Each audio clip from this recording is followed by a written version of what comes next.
आप सभी का वीनू इंफोटेनमेंट में एक बार फिर से स्वागत है। आज हम इसरो के एक कमाल के ऊपर चर्चा करने वाले हैं। इसरो की एक संस्थान है सैक, जिसको कि कहते हैं space application centre Ahmedabad.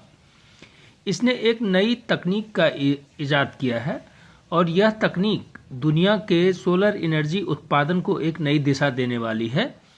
Modi के आग्रह पर इसरो ने इस तकनीक का विकास किया है, क्योंकि आप जानते हैं कि मोदी जो है सोलर एनर्जी के लिए अपने जीवन को बहुत लंबे समय से समर्पित कर रखा है और भारत को सोलर एनर्जी उत्पादन के क्षेत्र में अग्रणी बनाकर दुनिया के एनर्जी नीड्स को पूरा करने के लिए दृढ़ संकल्प है। इसरो का डंका अब बजेगा सोलर एनर्जी विनिर्माण के क्षेत्र में। इसरो का यह कारनामा चीन के लिए एक बेहद ही समस्या खड़ी करने वाली स्थिति है, क्योंकि अभी तक चीन जो है सोलर पैनल के विनिर्माण में काफ़ी आगे रहा है और भारत ने यह तकनीकी का विकास करके चीन से एक तरह से उसके पैर के नीचे का ज़मीन खींच लिया है।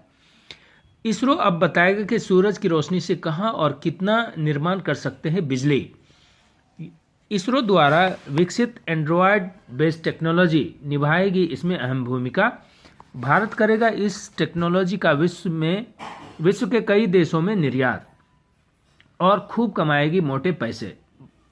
यह तकनीक विश्व में सोलर ऊर्जा विनिर्माण के लिए होगा एक अहम रास्ता। इसरो दुनिया के देशों का डाटा एनालिसिस कर रियल टाइम में बताएगा कि उस देश का कौन सा हिस्सा में कितनी सौर बिजली उत्पादन की क्षमता है। इसरो इस तकनीक को अपने जियो स्टेशनरी अर्थ ऑब्जर्वेशन सैटेलाइट के माध्यम से जोड़कर भारत तथा अन्य देश को देगा डाटा। इस तकनीक को इसरो दूसरे देशों को ट्रांसफर कर भारत के लिए कमाएगा मोटा मुनाफा। सोलर एनर्जी के कैलकुलेटर का यह टेक्नोलॉजी विकास कर दुनिया को एक तरीके से इसरो ने दिखाया है नया रास्ता।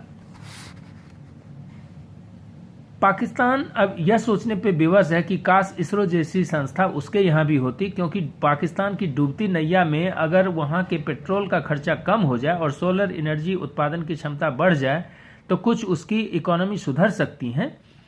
इसलिए वो इस बात के लिए जल भुन चुका है कि क्यों न इसरो जैसी संस्था उसके यहाँ है, जो कि उनके आर्थिक समस्याओं का समाधान उसी तरह से करता हो जैसे इसरो करती है भारत के लिए।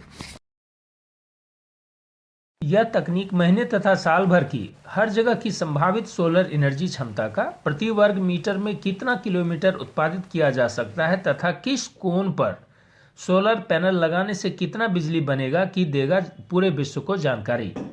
यानी कि एज़ीमुथ तथा एलिवेशन एंगल तथा किस दिन कितने देर तक उस स्थान पर सूरज रहेगी इसकी सटीक देगा जानकारी।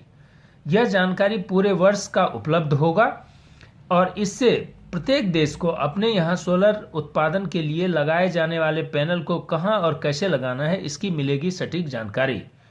इस लोकेशन को जीपीएस के माध्यम से सटीक तरीके से पहचाना जा सकता है, क्योंकि इसरो द्वारा प्रोवाइड डाटा के आधार पर जब यह बताया जाएगा कि इस जगह पे आप लगा सकते हैं तो वो जगह कहाँ है उसकी जानकारी जीपीएस के माध्यम से बनेगी। इस तकनीक को विकास करने में जहां से डाटा का उपयोग किया जाएगा उसमें आपको ज्ञात हो कि कल्पना 1, इनसेट 3D तथा इनसेट 3DR ये 3 सैटेलाइट हैं जो कि निभाएगी महत्वपूर्ण भूमिका, क्योंकि यह धरती के जियो स्टेशनरी सैटेलाइट्स हैं। सैटेलाइट करेगा यह कमाल। डिजिटल एलिवेशन मॉडल के द्वारा इसरो इसकी भी देगा जानकारी कि किस दिन कितनी रोशनी उस क्षेत्र की भौगोलिक स्थिति के कारण रहेगी बाधित। सोलर फोटोवोल्टिक किस कोण पर सबसे ज़्यादा ऊर्जा देगी इसकी भी देगी सटीक जानकारी। तो इतने जानकारी मिलने से उस देश के लिए आप समझ सकते हैं कि सोलर पैनल लगाना कितना आसान होगा और उनकी ऊर्जा नीड्स को पूरा करने में यह डाटा कितनी अहम भूमिका निभाएगी। इस तरीके से इसरो ने दुनिया को सूर्य के संभावित ऊर्जा का दोहन करने का जो सबसे ऑप्टिमम तरीका है उसका एक तरीके से समाधान दिया है और दुनिया इसके लिए इसरो की मुरीद है। धन्यवाद।